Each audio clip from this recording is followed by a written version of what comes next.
Start. Hallelujah. Amen. Glory be to Jesus. Hallelujah. For this Sunday morning worship. It's going to be a wonderful time. Before we go on, we want to hear the choir give us a special number briefly.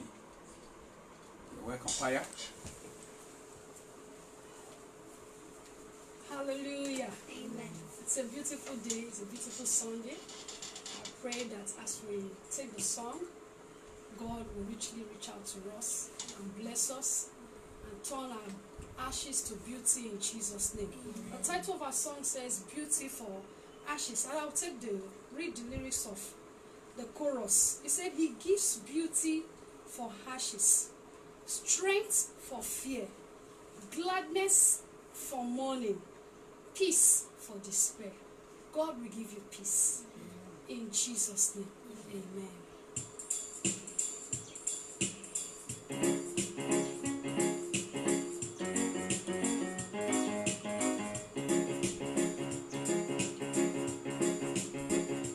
He gives beauty for ashes, strength for fear, gladness for mourning, peace for despair. He gives beauty for ashes, strength for fear, gladness for mourning, peace for despair. When sorrow seems to surround you, when suffering hangs heavy on your head, know that tomorrow brings wholeness and healing. God knows your need, just believe what He said. He gives beauty for ashes, strength for fear, gladness for mourning, peace for despair. He gives beauty for ashes, strength for fear, gladness for mourning, peace for despair.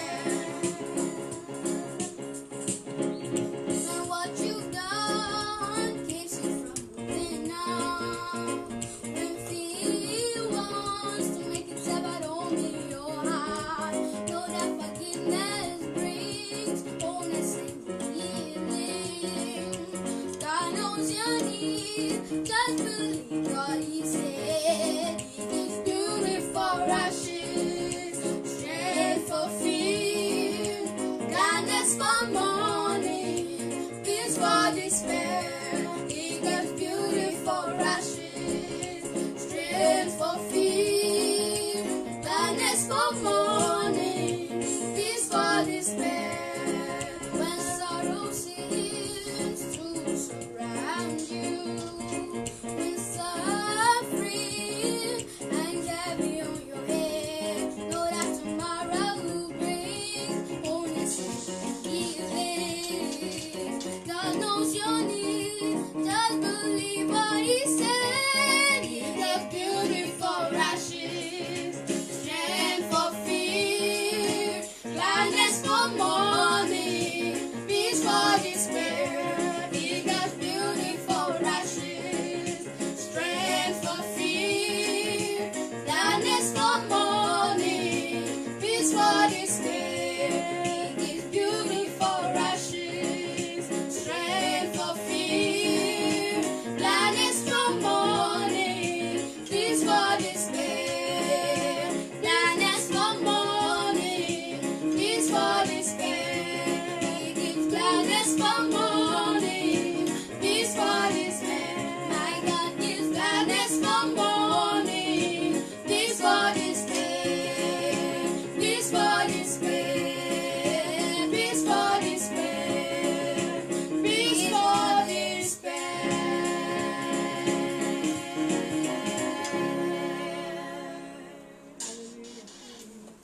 He gives beauty for ashes, peace for despair. Hallelujah. Today we'll be looking at the message, Beauty from Ashes. Beauty from ashes. Shall we have a word of prayer? Father, in the name of Jesus, I pray, Lord, that Jehovah, you will pour grace upon my lips, O God, today, that I will speak your word, and that your word, O God, will distill upon the tender hearts of your people and cause everyone of my hearers to have understanding in Jesus' name. Thank you, Lord Jesus. Let your word, that is a hammer, break down every rock and mountain of problems from the life of your people. Let your word, that is fire, consume every chaff that troubles the head of your people. Let your name be glorified. In Jesus' name we pray. Amen. Beauty from ashes. Isaiah 61 and verse number 3. To appoint unto them that mourn in Zion, to give unto them beauty for ashes, the oil of joy for mourning, the garment of praise for the spirit of heaviness, that they might be called trees of righteousness, the planting of the Lord, that he might be glorified. This scripture is a direct reference to our Lord Jesus Christ, the one who brings beauty from ashes.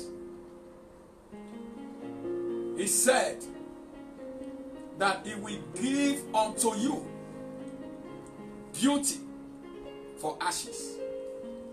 He said he will give unto you the oil of joy wherever you mourn. Jesus said he will give you the garment of praise for the spirit of depression and heaviness. Jesus said he wants to make your life a tree of righteousness. A tree of righteousness. Take away the ashes of grief from you. Take away the ashes of sin from you and make your life a tree of righteousness. Jesus said he wants to make you the planting of the Lord. A tree that is planted by God himself. A man, a woman that is planted by God himself. And I decree today that this prophetic scripture will be made manifest in your life in the name of Jesus Christ. Beauty from ashes. Most of the time, we get burnt in the course of life. In the journey of life, we get burnt. And all that is left behind is only a pile of ashes in our lives. That is why this message is coming. What do we understand by ashes? Ashes, by definition, is the powdery residue of matter that remains after burning. Most of us left is just that powdery residue, that powdery substance. That is what is left behind. That is what we call ashes. Ashes also represent ruins, especially the residue of something that is destroyed, the remains, the vestiges, or the ashes of what is ashes is what is left behind after destruction. Another definition is ashes is something that represents penance, regret, humiliation. But I'm going to take it from the scripture and we'll try to look at the scripture definition. The scripture definition talks about regret, peradventure of the errors committed, the sin committed. It talks about grief. It talks about humiliation. And we see this in Genesis chapter 18 verse 27. Abraham prefaces a question to the Lord by expressing his humility in God's presence, talking about penance and repentance. Now that, what did he say? He said, now that I have been so bold as to speak to the Lord, though I am nothing but dust and ashes. Say, I am nothing but dust and ashes. When you bring yourself and you compare yourself to the righteousness of God, you discover that we are nothing but dust and ashes. It talks about the lowliness, our low estate in comparison to the dignity of the Lord. We are dust.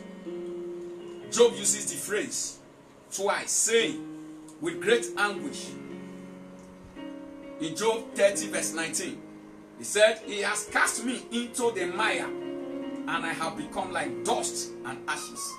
I have become like dust and ashes. That was a terrible state. That talk about the affliction the man of God was going through. And in Job 42 verse 6, he talks about it when he was acknowledging his need for forgiveness. Job 42 verse 6, when he was acknowledging his need for forgiveness, he said, I take back everything I said. You know, God came to tell him, say, Job, oh, just sit and answer me.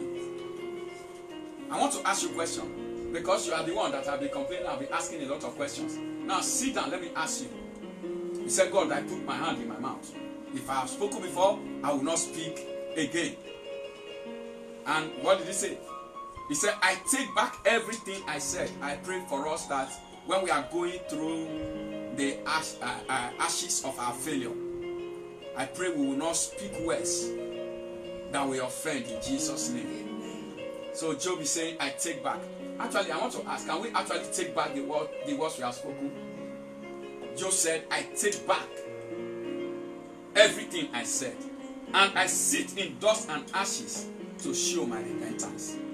I sit in dust and ashes to show my repentance. So when God is saying, I will give you beauty for ashes, what is he talking about? Who are the people he's referring to? I'm going to give us about 5 classes of people, if not more, of those people that the Lord is referring to when he's saying, I am going to give you beauty for ashes. So if you are in this class of people, know that the Lord has thought about you. Your case is on God's table. It's on the top burner. And attention of God, the attention of heaven is now on you. You are the focus of God this moment. Get ready, because beauty is coming from your ashes. In Jesus' name. Who are those people? Number 1, those who are suffering humiliation and oppression. Those who are suffering humiliation and oppression.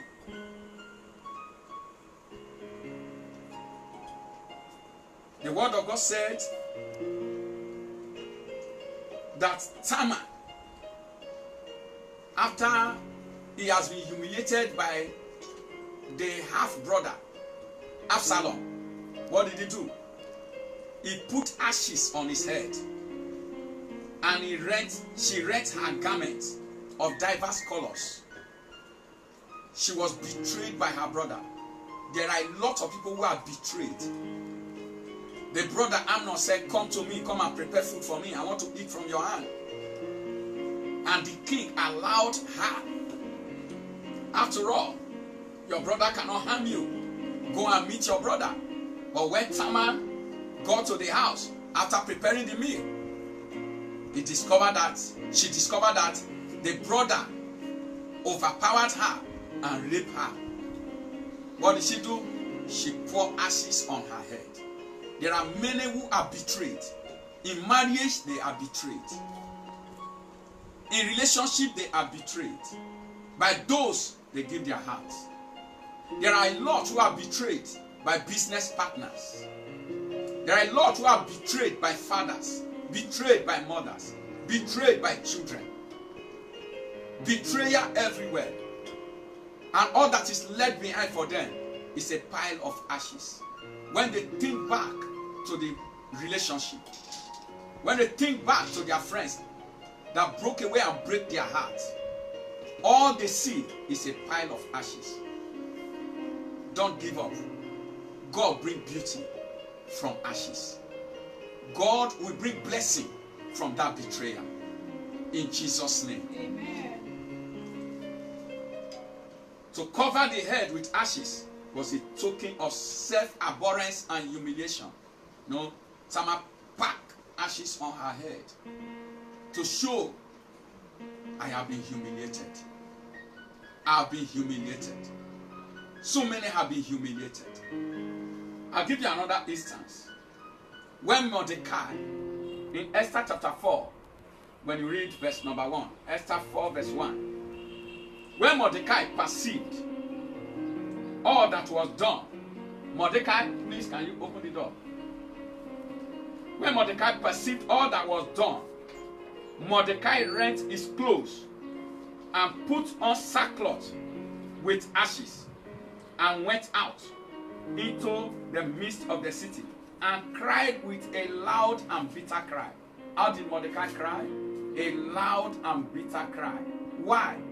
Someone has already, Haman has paid money into the treasury of the king to those people that will be given to those people who will execute the Jews, who will slaughter the Jews. And when Mordecai discovered that himself and his own people have been sold, the word of God said that he put ashes on his head and he was crying with a loud voice. Beloved, I don't know. Peradventure you have been sold by household enemies, like Joseph was sold. Peradventure your life has been sold by the wicked. God has sent me to tell you that He's going to bring beauty from that ashes. Of course, He did it for Mordecai. You know how the story ended. From that evil, God brought out good. You know how the story ended for Joseph. When you read the book of Genesis chapter 50, verse number 20, Joseph told his brothers, he said, you indeed imagine evil against me, but God meant it for good. It means that God brought beauty from your ashes. You reduced my life to a pile of ashes, but see who I am now. See what God has made me today. See what God has orchestrated by divine arrangement. I am who I am, a product of grace. What God meant, what the enemy meant for disgrace for you, God is going to make it to speak in grace in your life. He's going to, the disgrace the enemy has proposed for your life, God is going to make it to become grace, a vehicle of grace that will take you to your place of manifestation. In the name of Jesus. And at the end, you will testify, He brought beauty from my ashes. Hallelujah. Number 2 group are those who are sitting down among the ashes. Those who are sitting down among the ashes. Job 2 verse 7 to 9. So went Satan forth from the presence of the Lord, and smote Job with sore boils from the sole of his foot unto his crown. And he took him a potsherd to scrape himself withal, and he sat among the ashes. Can I hear somebody say, he sat among the ashes? He sat among the ashes. Then said his wife unto him, dost thou still retain thy integrity? Curse God and die. He sat among the ashes. What does it mean for a man to sit among ashes? Who are those that sit among ashes? When all you see, when you look around your life, is ashes of your burnt business. A pile of ashes of your burnt business. No matter what you have invested, everything has gone down the drain. And everything is even going down the drain before your eyes. And you have no solution to it. What do? You sit among the ashes. When there is unbearable bereavement around your life, unbearable bereavement, those that matters in your life, you discover you are losing them. Those that will stand with you, you discover you are losing them. Daily you are getting burnt. All that is left around your life is a pile of ashes. You look at your surrounding. Those who were there for you, they are no more there. Those who are supposed to speak for you, they are no more there. You discover that death is just taking them one by one. All you see is a pile of ashes. Bereavement here, bereavement there. You are tempted to sit among the pile of ashes. The word of God said that Job, he lost his children all in one day. He lost his business all in one day. And then he was smitten with affliction. What did he do? He sat down. He looked here, there was nothing to encourage him. What did he do? He sat down. There are so many lives like that. When you look around, everything that gives you joy, it's like they just vanish in a moment. Some few moments, you were rich, but now you are poor, like Job. Some few moments, there were people that surround you, that you can call your names. You have pet names, but now they are no more. What do you do? Word of God said, Job said, I sat among the ashes. This is a time that you no longer even see any meaning in your life. And even those around you, those who are supposed to be dear to you, those who are supposed to, say, yes, I love you. They are the people that will come and look at you to the face and say, what are you doing?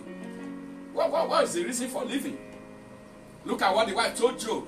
The wife told Job, and look at Job to the face. He looked at the ones Job that he loved. The ones Job that he called pet names. The ones Job that he can call Job, honey, darling, sweetie. He looked at the Job and he told him to his face, you still want to hold to your integrity, curse God and die. What do you see? It means that this pile of ashes, is there any hope again for you? What's the reason? Why should you be alive? You are even a disturbance to my life. You are no obstacle to me. Some few moments they enjoy together. But now, he said Job should curse God and die. It may sound simple, but it is only the man that wears the shoes that know where it pains. You may be in pain now because those who were once dear to you, now you are sitting in ashes. All that is, even your life is like ashes. And so all those who were dear to you before, because of the things you are going through, everybody is going his own way. But hear me, God said, I will bring beauty from your ashes. I will bring beauty from your ashes. It is God that said it. It is not Pastor Gode. It is not the voice of a pastor. It is the voice of God that is speaking to you. He said, I will bring beauty from your ashes. I will take away the garments of mourning from you. I will give you the garment of praise. I'm restoring the spirit of joy to you for your heaviness. This is what the Lord is saying. And you are surrounded by betrayers. Number 3 group of people. Those whose lives are covered with ashes. Remember, there are those who sit on ashes. I talk about those who put ashes on their head to talk about humiliation and abhorrence. That's number 1. I talk about those who sat among ashes. Then number 3 is those whose lives are covered with ashes. Lamentation chapter 3 verse 16. He hath also broken my teeth with gravel stones. Hey! He has broken my teeth with gravel stones. He hath covered me with ashes. That is to say, no part of me is sin. No part of you is sin. He has covered me with ashes. I think this expression reveals a common phenomenon. This is what you see when the wind and storm of afflictions are ceaseless. When the wind and storm of affliction are ceaseless. You know, the disciples, they were in the boat with Jesus. The word of God said Jesus was walking towards, he was actually walking on the water towards them. And the word of God said that they were in the sea. And the boat was covered with the waves. Covered with the waves. When affliction becomes ceaseless, when the attack of hell becomes ceaseless upon the life of a man, that man, his life is compared to what we are seeing here in the lamentation of Jeremiah. He said, he has broken my teeth with gravels and has covered my life with ashes. My life is covered with ashes. Ceaseless affliction. When the billows roar all around us, and you discover that daily you are sinking helplessly before your own eyes. And when you look, there is no ray of hope in sight. Daily you are sinking helplessly. Everything around you is sinking helplessly. Career is sinking helplessly. Ministry, no matter the effort you put in, is sinking before your eyes. You know what Jeremiah said? Jeremiah 18 and 20. Jeremiah said, he said, God, you have lied to me. He said, God, you have deceived me. You have deceived me. He said, God, why is it that it looks like your head is like a failing brook? When a man is covered with ashes, overwhelmed, that man, if care is not taken, will open his mouth like Jeremiah. Say, God, it's not what you told me. When you called me, in Jeremiah chapter 1, God told Jeremiah, don't say you are a child. I will make your forehead strong against every man. I will make your head like an iron bruise. I made you to go and root up, to pull up, to break down, to destroy, to build, and to plant. I saw grace in my calling. I saw power in my calling.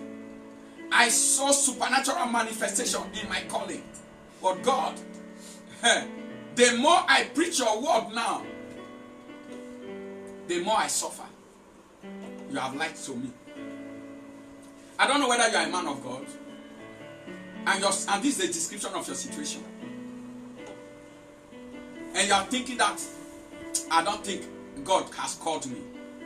No. Don't think so. Don't think so. Jeremiah was in that tight corner. Apostle Paul, with all the anointing and grace he carried, was in that corner. He was in that corner. Apostle Paul said it came to a time that he despaired of life. He despaired of life. Beloved, you are not in it alone. But I want to tell you that God will bring beauty out of your ashes. In 2 Corinthians chapter 1, verse 8 to 10. Let me read the Message Bible. We don't want you to be in the dark, friends, about how hard it was when all this came down on us in Asia province. It was so bad, we didn't think we were going to make it. We felt like we'd been sent to death row, that it was all over for us. As it turned out, it was the best thing that could have happened. Instead of trusting in our own strength or wish to get out of it, we were forced to trust God totally. So God brought beauty out of it. Apostle Paul is saying that it was so bad when we were in the province of Asia. It was so bad. We thought, we despair of our life, we thought we can never make it again. We thought we can never make it again. But at last, God brought respite. God brought us out. And we learned a lesson. Instead of being self-centered, we became God-centered. That self-centric city was gone. And we became God-centric. And most of the time that God allowed things, He allowed them so that self will die in us for God to come alive in us. So in all, God is bringing beauty from our ashes. In all, God is bringing beauty from our ashes. And number 4, those whose lives are likened to ashes. There are those who their life are likened to ashes. Job 30, 18 to 19. By the great force of my disease is my garment changed. It binded me about as the collar of my coat. He had cast me into the mire, and I am become like dust and ashes. I am become like dust and ashes. There are people who their life, when you look at them, they are likened to ashes themselves. That is to say, nothing good you can pick out. Their garment has been changed. What they are going through has taken over their name. Now let me try to give you an example. Look at Job 30, 18. He said, by the great force of my disease is my garment changed. Do you understand that? By the great force of my disease. Because of the disease that is upon me. The impact of the disease. The affliction has done a lot of evil in my life. It has changed my garment. Now, let me give you an instance again. You remember the woman with the issue of blood? What is her name? Can you tell me her name? What is the first name of blind Bartimaeus? How can they call somebody blind Bartimaeus? One name is missing. Here, Job is saying, by the force of my disease, my garment has been changed. There are people that their name, disease has taken over their name. So their life, when you look at them, is nothing you see, it's only the pile of ashes that is left behind. Useless. They feel useless to themselves. They feel useless. They are useless to the world. That's how the world sees them. So Affliction take over their names. Affliction, the what they are going through, has taken over their name, has taken over their identity. I don't know what you are going through that has taken over your identity. God will bring beauty from your ashes. In the name of Jesus Christ. And then, the last group I want to talk about here are those who feed daily on ashes. Those who feed daily on ashes. In Isaiah 44 verse 20, the word of God says, he feeded on ashes. Huh? What does it mean to feed on ashes? To feed on ashes means to seek that which will prove to be vain and unsatisfactory. When you are going after what is vanity, you are feeding on ashes. When you are going after things that are useless, you are feeding on ashes. That is why it is an expression of those that are living and serving idols, who have dedicated their life to idols. They are feeding on vanity. They are feeding on ashes. What does your character and habits reveal about your life? Are you feeding on ashes? Those feeding on ashes are those who have poor character. Those who have poor habits, degrading lifestyle. These are those feeding on ashes. Sinful lifestyles. Let us try to look at pictures of deceived hearts feeding on ashes. Who are those people that, let us try to get a picture of them. Number one, the alcoholic. Number one, what? Those who drink alcohol, who stay long on wine, they are deceived. They are feeding on the wind. And you know what it does to them? It wrecks their life. Proverbs 20 verse number 1 says, wine is a mocker.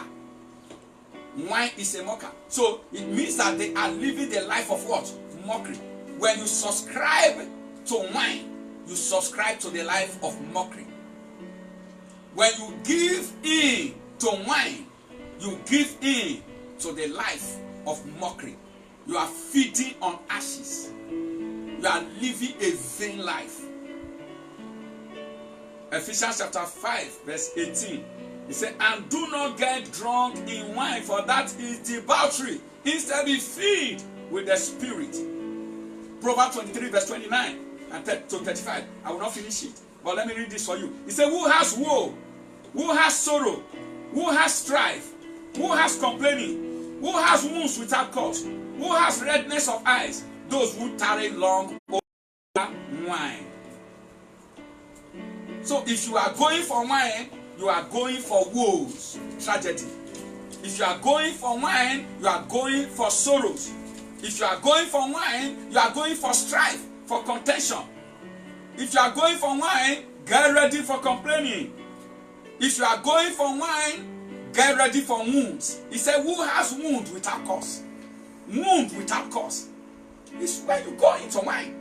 I've seen people that will fall inside gutter, get their head broken. The next day they will go and drink again.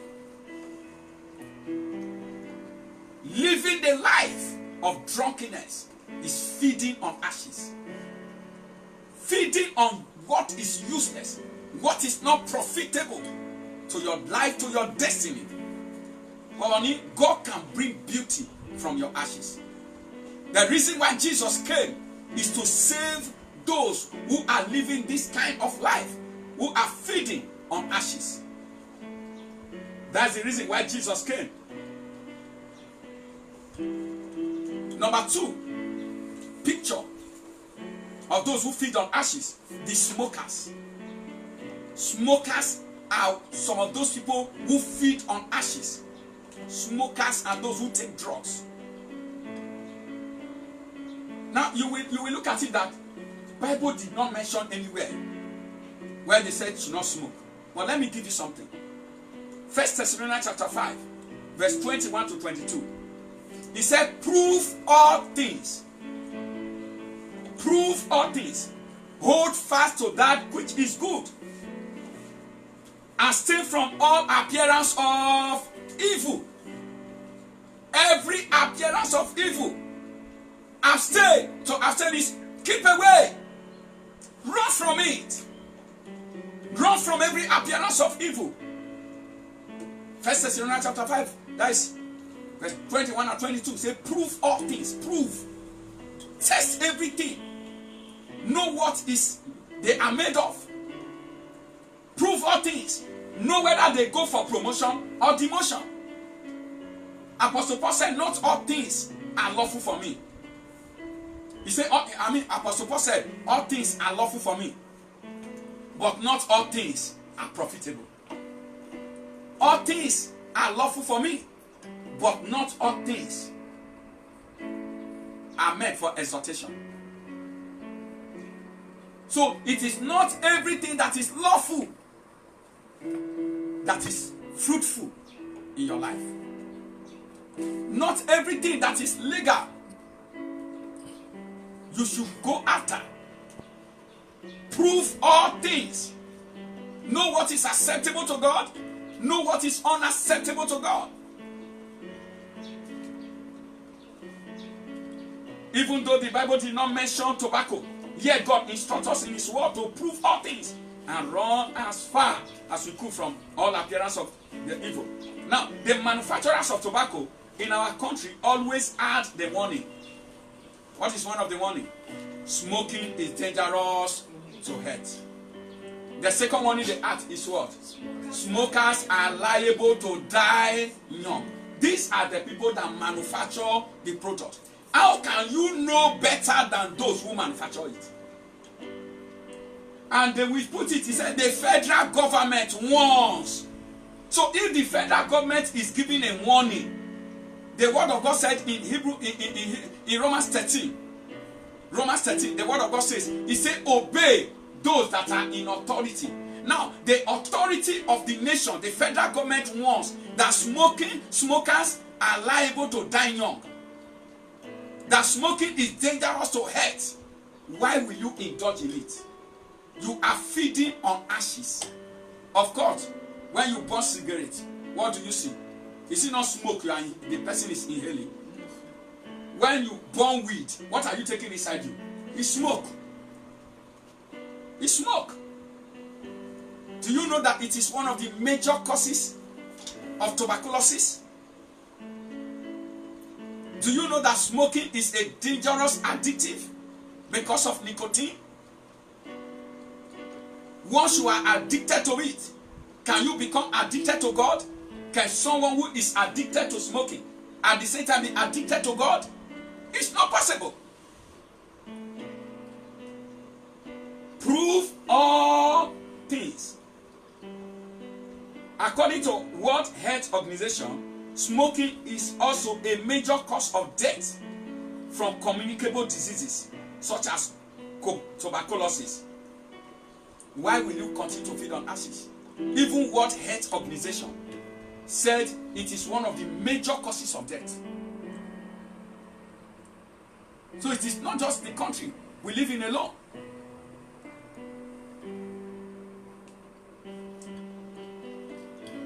Before you become a servant to smoking, a slave to smoking, that is, you become, when you develop the habit, you become the servant of it.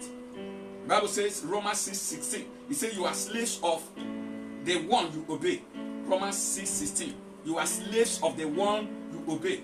So I pray you will not become a slave of smoking, a slave of drugs, in the name of Jesus.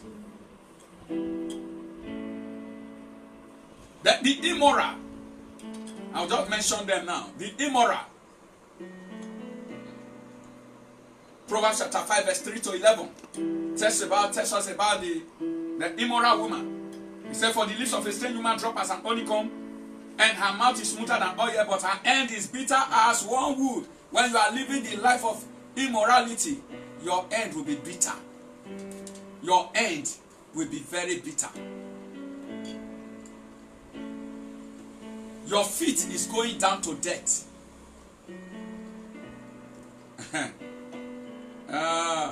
When you read verse number 8, it says, remove thy way far from her. Come not nigh the door of her house, lest thou give thy honor to others. So your honor will go to other people if you are living an immoral life. Your honor will go to other people.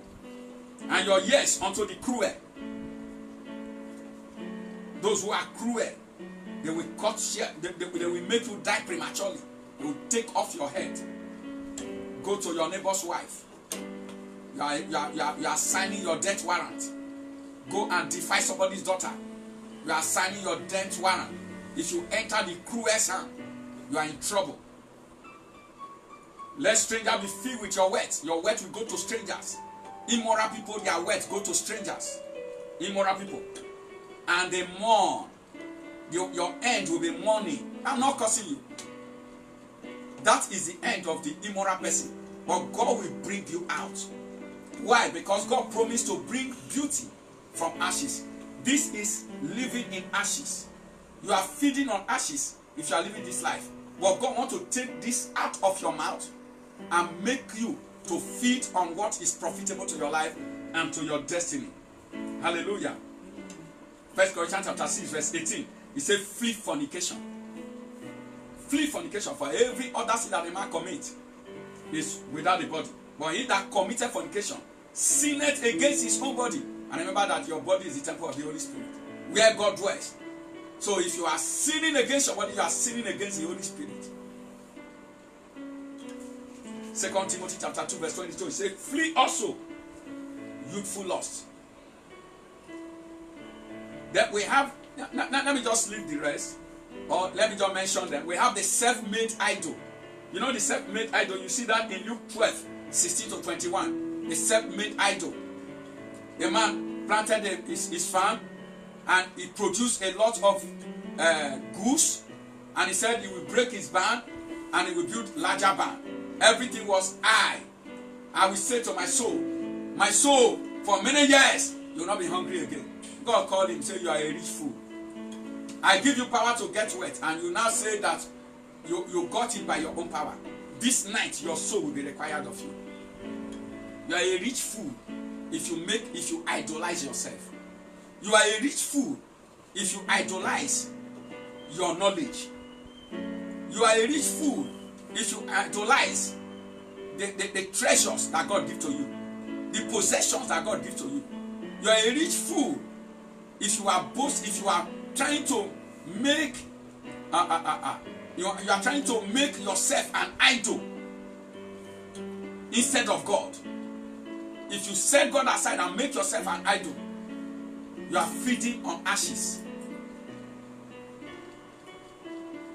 And lastly, in that area is the idol worshippers. The idol worshippers. Isaiah 44 verse number 9. He said, they that make a graven image are all of them vanity, and their delectable things shall not profit, and they are their own witnesses. They see not, nor know, that they may be ashamed. 1 Corinthians 10:14. Wherefore, my dearly beloved, flee from idolatry. Those who go and cut wood from the bush, carve it, put nose, put ear, put eyes, put mouth. The ears they don't use to hear, eyes they don't see, nose they don't smell, mouth they don't speak, and they bow down to them. It's very funny. At the Indian temple yesterday, I was watching. My family called me to come and watch. At the Indian temple, they were worshiping the elephant. They worship. The elephant grew annoyed, and the elephant was using the trunk to carry them and throw them, scatter everywhere, pull down fences, pull down everywhere, kill many of them. The elephant. That's what they worship. Do you know that in India, during this coronavirus, India used trucks to load their idols that they worship to go and turn into the river? They said the idols have disappointed them. Is it not time for you to turn your idols into the river? Because you are feeding on wind. You are feeding on ashes. You are feeding on ashes. Quickly, how can God bring beauty from your ashes? Number one, you must accept the Lord Jesus as your Lord and personal Savior. For all have sinned and come short of the glory of God. The glory was gone because of sin. And the glory came because of righteousness. And Jesus is our righteousness. When you accept Jesus, the beauty that was lost in the first Adam will be restored in the second Adam. Are you ready to give Jesus a chance in your life? Are you ready to invite Jesus into your life? I'm not saying just go to church. You can be going to church and yet your life is still immersed in sin. And yet there are besetting sins in your life here and there. Are you ready to allow Jesus into your life? Beloved, the word of God said in John chapter 10 verse 10, the thief cometh not but to steal, to kill, and to destroy. But what did Jesus say? He said, I come that you might have life and have it more abundantly. So abundant life, glorious life is available for you. The mercy of God is available for you. Isaiah 52. He says, awake, awake. Put on your strength, O Zion. Put on your beautiful garment. You can put it on. To put on your strength. The strength of Zion is their God. The strength of Zion is God Almighty. The beautiful garment of Zion is God Almighty. When you receive God into your life, the garment of praise is what you receive. The oil of joy is what you have received into your life. The spirit of joy is what you have received. You will become the planting of the Lord. You will become the tree of righteousness.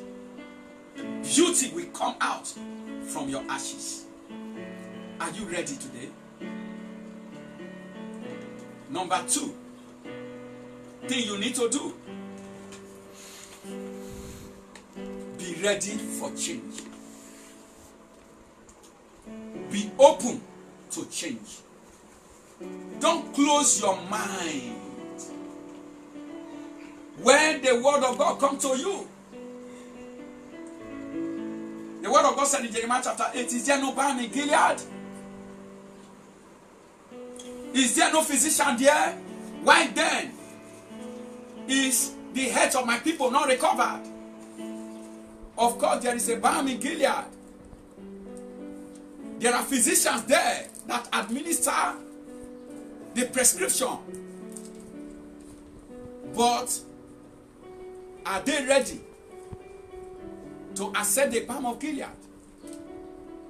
The doctor can only give you prescription.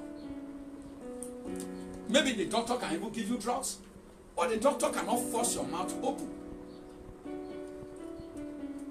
When you are not open to change, you will discover that the cure for your wounds will be available by your side. But yet, you will die of your wounds. Are you open for change? Are you ready for change? God cannot help you if you are not ready to open up to Him to help you. In Revelation chapter 3, reading from verse number 19 to 20, He said, behold, I stand at the door and knock. If any man open the door, I will come in and I will sup with him. It is only as you open the door that He can come in and have an encounter with you. It's only as you open the door of your life that beauty can come from your ashes. Are you open to change? Are you ready for change? The only constant thing in life is change. Are you ready for it? If you are not ready for change, you cannot be changed. If you are not open for change, you continue your life the same way and you will die in your predicament. But there is solution for every predicament. There is a remedy for every tragedy. God has a remedy for every tragedy. And He has remedy for your own life. Are you ready to administer the remedy? Are you ready? Number 3, be prayerful. Be prayerful. The word of God promises us, whatsoever thing we ask of Him, He will give to us. In Matthew 7:7, He says, ask, you will receive. Seek, you will find. Knock, the door shall be open for you. So the door of beauty will be open for you when you knock. You will find beauty if you ask. When you seek for beauty, you will find beauty. Are you ready? I want to call on our mother, our mama, to come and give us some prayer points for the next 5 minutes before I come back to make a declaration over your life.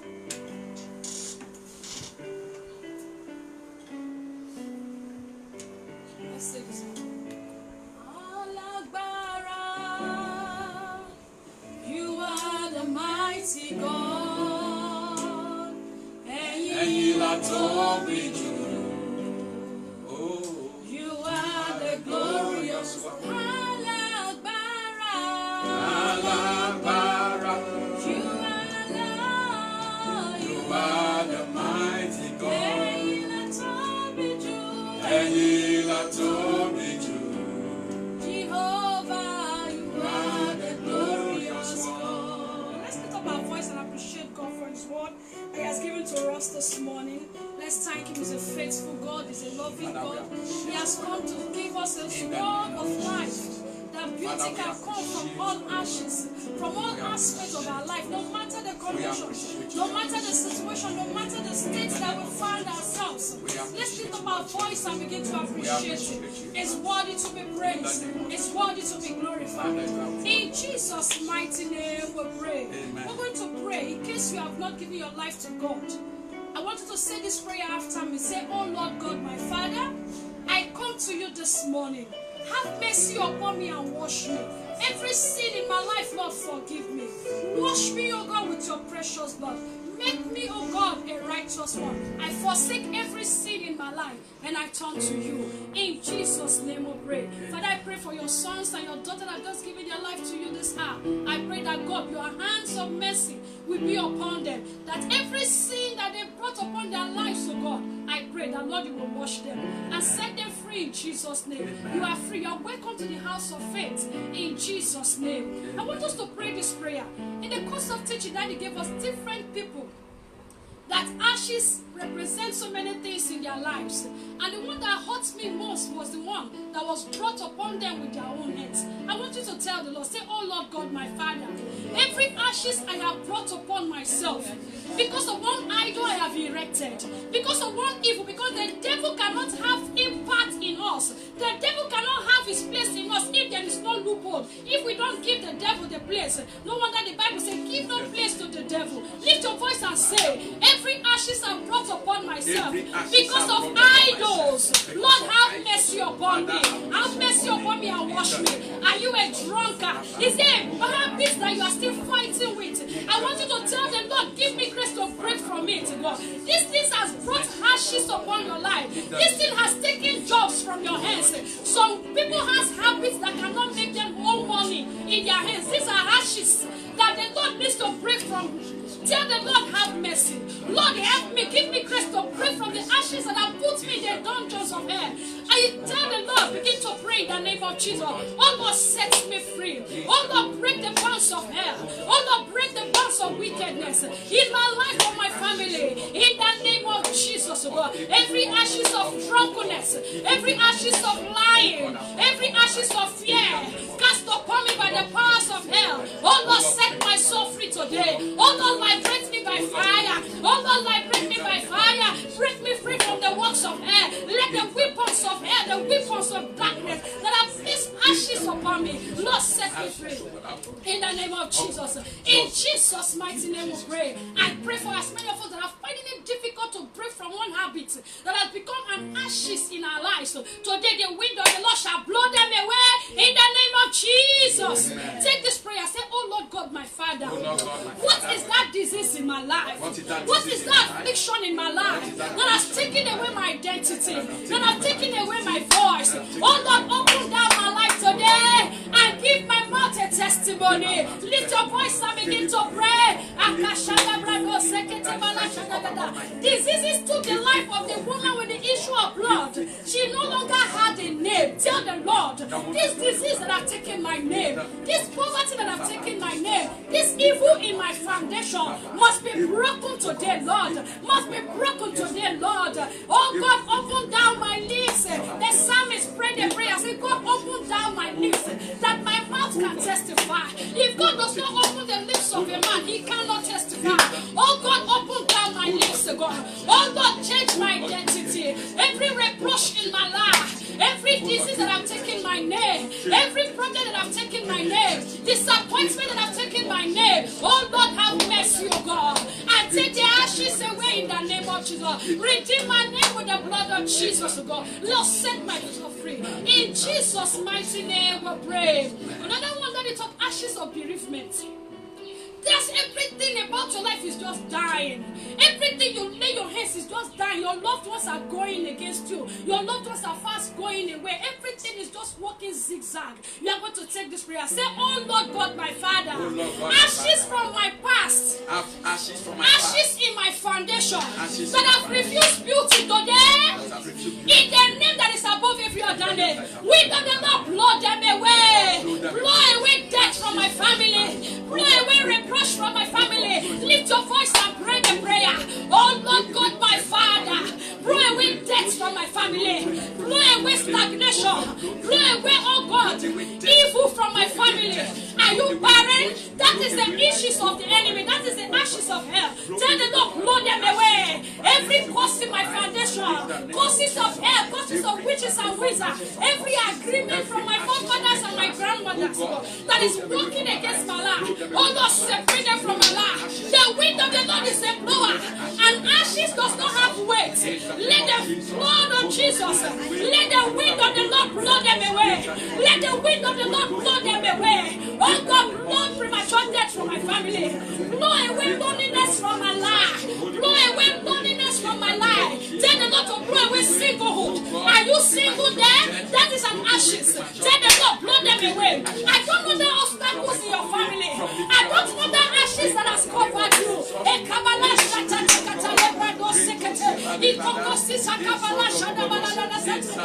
Lord of Jesus, blow them away. Blow them away, wind of the Lord. Blow away all reproach. Blow away all pain, oh God. Blow away all evil. In the name of Jesus. In the mighty name of Jesus. What is that thing that has covered your family? What is that thing that has covered your children? What is that thing that has covered your husband? Let the fire of God consume them. Let the power of God consume them. In the mighty name of Jesus. Blow them away, blow them away. Holy Ghost, blow them away. In Jesus' mighty name we pray. I'm taking this prayer before I give you the last prayer point. Say, oh Lord God, my Father, every ashes that the enemy has placed upon me, Lord, let it be blown away by fire. Look at the life of Tamar. They gave us the life of Tamar. The brother defied her. And not only that, look at how it ended. Say, oh Lord God, my Father, who has defied my soul? Who is defiling my family? Who is bringing destruction to my family? Today receive fire! Lift your voice and begin to pray. Fire of God. Every defilement mentally, every defilement in my soul, every defilement upon our children, every defilement upon the girls, upon the boys, upon the youth, we command the hand of the Lord to destroy them. Every defilement upon our nation, Nigeria, we can also pray for our nation, Nigeria. Every defilement of ashes be blown away by fire. In the name of Jesus, oh God, destroy. In the name of Jesus, in Jesus' mighty name we pray. Amen. The word of God told us, is there no balm in Gilead? There is a balm. There is a God who heals. There's a God who delivers. Say, oh Lord God, my Father. Oh Lord God, my Father. Give me beauty from these ashes. Prayers in the name of Jesus. Father, give me beauty from these ashes, oh God. Give me beauty, give me beauty, give me joy. In the name of Jesus, crown me with joy. Crown me with mercy. Crown my life with glory. Crown my life with grace. In the name of Jesus. For every disappointment your friend has suffered, Lord, give them a testimony. For every lockdown, Lord, give them an open up, oh God. Let the heavens be open and let there be a testimony all about. In the name of Jesus' name Jesus. we pray. Amen. Lord, I speak over every life Yes, Lord. that have listened to me today, that have heard your voice, oh God, today. That Jesus, let every ashes of disgrace and shame, of disappointment and failure from today be blown away from their lives and families. Amen. In the name of Jesus Christ. Amen. Every ashes of singlehood be blown away from that sister, Amen. from that brother, in the name of Jesus. Amen. Every ashes of marital delay be blown away by the wind of the Holy Ghost. Amen. In the name of Jesus. Amen. Every ashes of joblessness Jesus. and barrenness be blown away by the wind of the Holy Ghost. In the name of Jesus Christ. Every ashes of affliction be blown away in the name of Jesus. I decree over your life that have had me today. Let there be a resurrection, a revival in your life, in your soul. Wherever you have been a loser, from today you begin to recover. In the name of Jesus. Wherever you have been sinking, you begin to soar. In the name of Jesus. And I pray the ashes of those evil habits, let them be blown away from your life in the name of Jesus. Those habits that have wrecked you, those habits that have paralyzed your life, those habits that have brought you down, I pray that the ashes of those evil habits be blown away from your life forever in Jesus' name. I decree over your life, from today begin to rise. From today begin to rise. From today begin to rise. From today begin to rise.